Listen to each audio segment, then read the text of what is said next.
Os druidas. Os druidas. Os druidas eram sacerdotes entre as antigas nações célticas da Gália, Bretanha e Germânia. O que sabemos a respeito deles é tirado dos escritos gregos e romanos, comparado com o que ainda resta da poesia gaélica.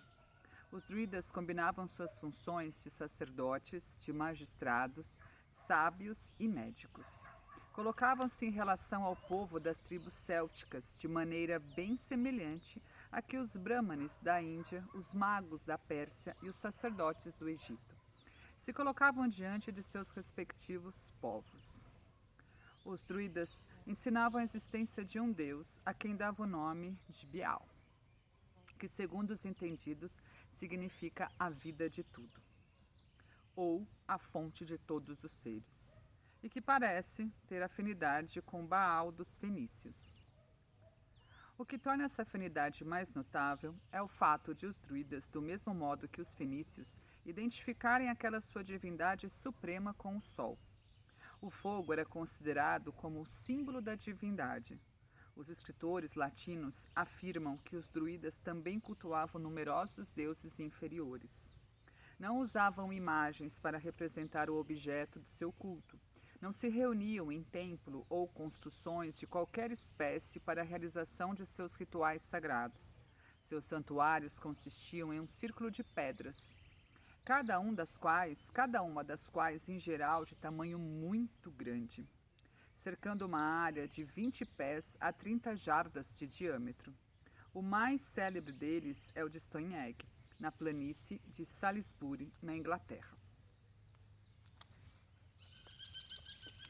Esses círculos sagrados ficavam, em geral, perto de um rio ou à sombra de um bosque ou de um frondoso carvalho. No centro do círculo havia o cromlech, ou altar, que era uma grande pedra colocada à maneira de uma mesa sobre outras pedras. Os druidas tinham também seus santuários em lugares elevados, com grandes pedras ou montões de pedras no alto dos morros.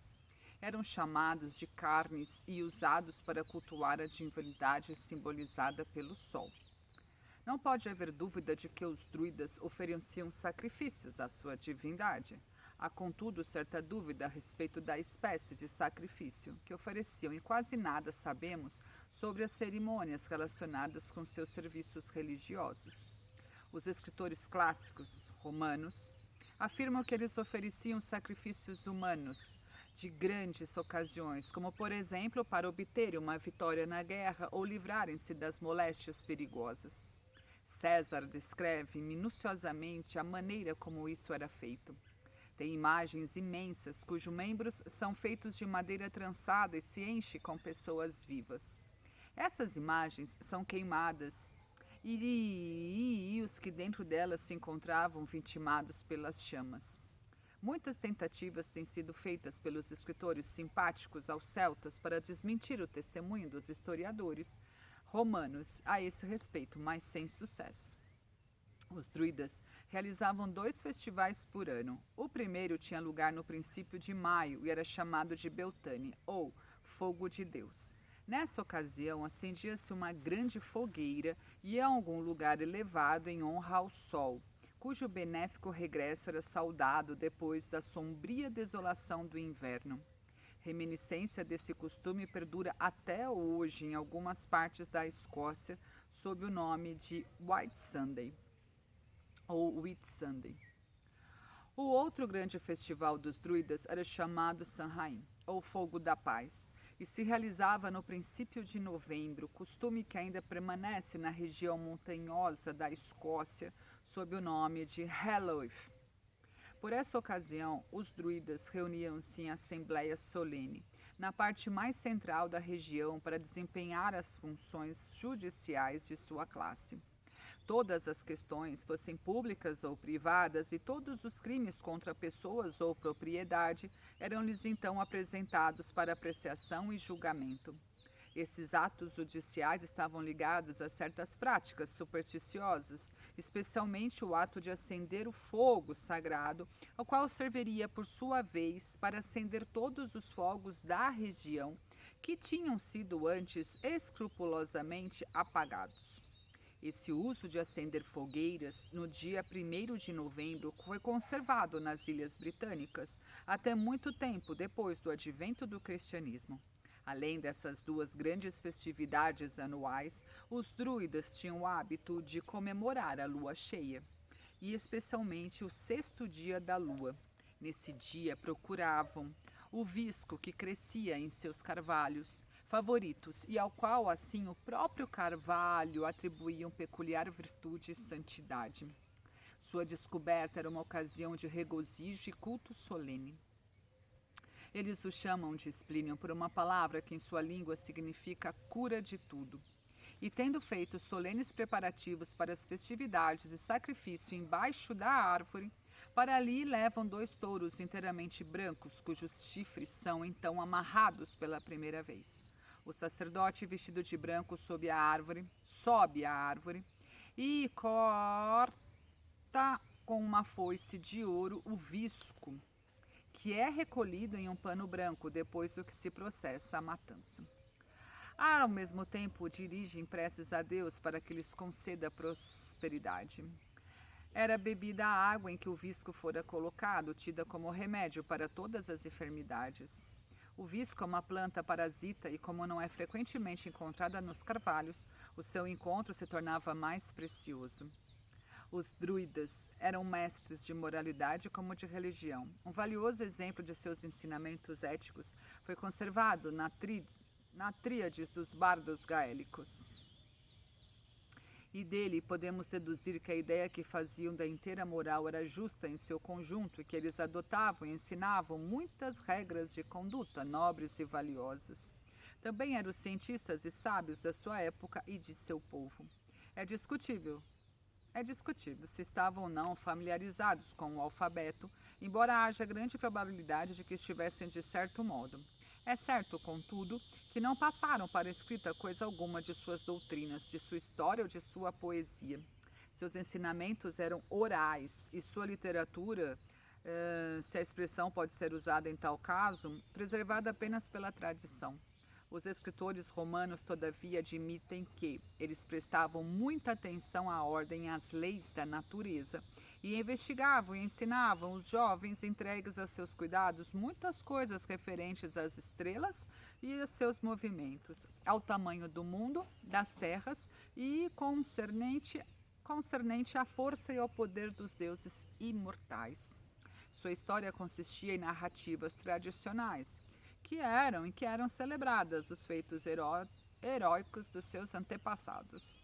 Segundo parece, essas narrativas eram versos e constituíam, pois, parte da poesia, assim como na história dos druidas. Nos poemas de Ossian, temos senão verdadeiras produções dos tempos dos druidas, pelo menos o que se pode considerar como fiel representação das canções dos bardos. Os bardos constituíam parte essencial da hierarquia druídica. A propósito, observa-se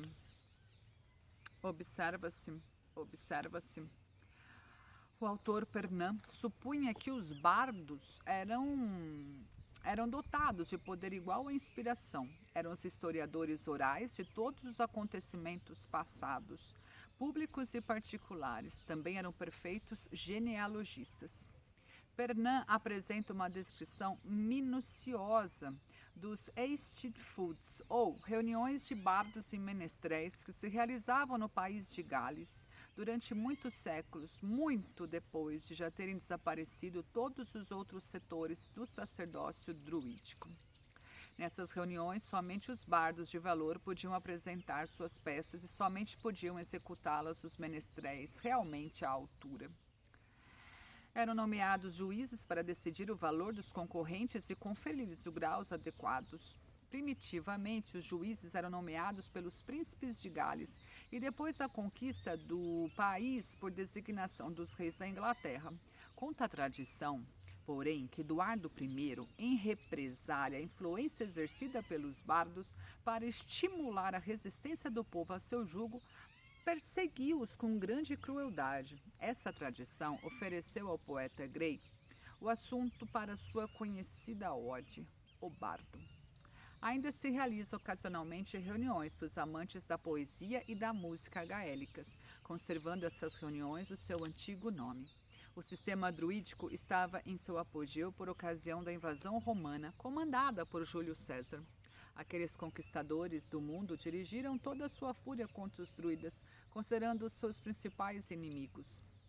Os druidas, perseguidos em toda parte do continente, refugiaram-se em Iona, onde encontraram abrigo e continuaram a prática de seus ritos agora proibidos. Mantiveram seu predomínio em Iona, no litoral e nas ilhas adjacentes, até que foram suplantados e suas superstições vencidas pela chegada de São Columbano, apóstolo da Escócia que converteu os habitantes ao cristianismo. No poema Senhor das Ilhas, Scott contrasta de maneira feliz a igreja de Iona com a caverna de Estafa, que lhe fica em frente. A própria natureza parecia um templo a ver erguido ao Criador. Para finalidade mais humilde, levantar não iria tais colunas, nem sustentar abóbadas tão belas. Nem é menos solene a harmonia que das ondas o eterno movimento provoca reboando na caverna, e que de um órgão a música recorda e sua frente se ergue o velho templo. De longa e de natura a voz potente, parece-lhe dizer muito fizeste, frágil filho da argila, teu humilde poder este imponente santuário, ao levantar foi grande, mas compara com meu poder todo esse esforço ingente. Muito bem, vocês estão na sessão Leio para Você, aqui do nosso canal. Que história é essa? Hoje eu trouxe o livro de ouro da mitologia. Estão vendo aqui? Histórias de Deuses e Heróis, do Thomas Boelfink. A editora é a HarperCollins. Muito bem, gente. Altares ruíram em templos, se perderam nas areias do tempo. Mas as religiões da Grécia e da Roma Antiga não desapareceram por completo. Seu legado de mitos e heróis continua presente até nossos dias. Pois é, vale muito a pena. Se você gosta de mitologia, indico este livro. Que livro é esse também? Ou leio para você aqui na nossa sessão. Li o capítulo dos druidas. Minha gente, por quê? Porque está chegando o dia 31, comemorado o Dia das Bruxas. Viram que aparece aí nesse trecho, Halloween. E como que as palavras vão mudando também, como que elas vão regionalizando, como que uma cultura vai dominando a outra, não é? Vai suplantando também. Vale a pena você pesquisar um pouco mais. Então, vá além nas suas pesquisas, vá além do que dizem, pesquise a história, como tudo surgiu. Então fica aqui que livro é esse, mas também leio para você. E se você não se inscreveu no nosso canal, agora é a hora. Se inscreva já e acione o sino para receber todas as nossas novidades. Um grande abraço para você. Tchau, tchau.